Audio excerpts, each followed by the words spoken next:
fois qu'on a créé la fédératrice et qu'on a essayé de mettre toutes les réflexions qui existaient déjà depuis plusieurs années en fait, pour certains. Donc on a mis ces réflexions ensemble, on a essayé de faire qu'on ait quelque chose de visible, de portable, qui soit finalement un discours commun à tous les acteurs.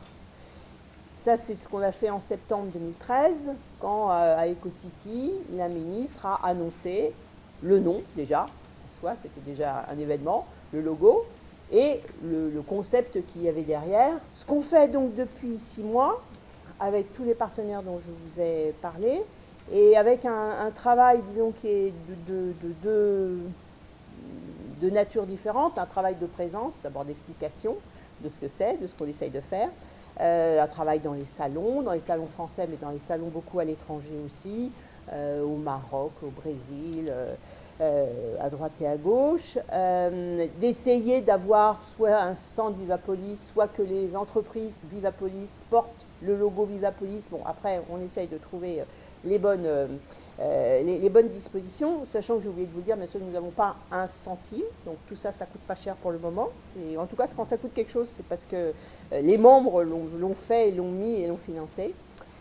Donc un travail de présence, un travail d'explication, et puis un deuxième type d'activité, c'est un travail opérationnel sur le terrain, c'est-à-dire, voilà, l'objectif, c'est quand même d'avoir des projets et au final, d'avoir des affaires, d'avoir vraiment des constructions de villes durables, de morceaux de villes durables, de parties d'activités qui peuvent se rattacher à ce que je viens de vous raconter, bien entendu. À chaque fois, il ne s'agit pas de recréer une ville en partant de zéro, mais dans un certain nombre de cas et dans un certain nombre de pays aujourd'hui, c'est bien la proposition qui nous est faite et à laquelle nous essayons de répondre.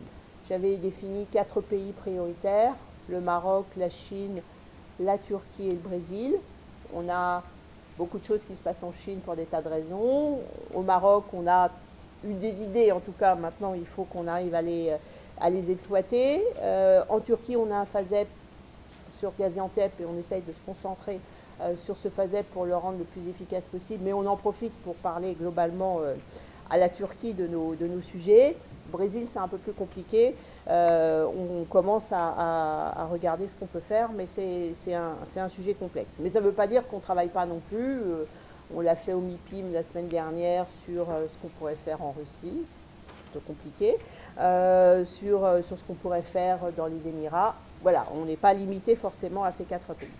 Donc depuis 6 mois, autour de ces 2 axes très différents, communication, meilleur fonctionnement de l'ensemble, bien entendu, et travail opérationnel, beaucoup de choses qui commencent à se faire, qui se montrent progressivement.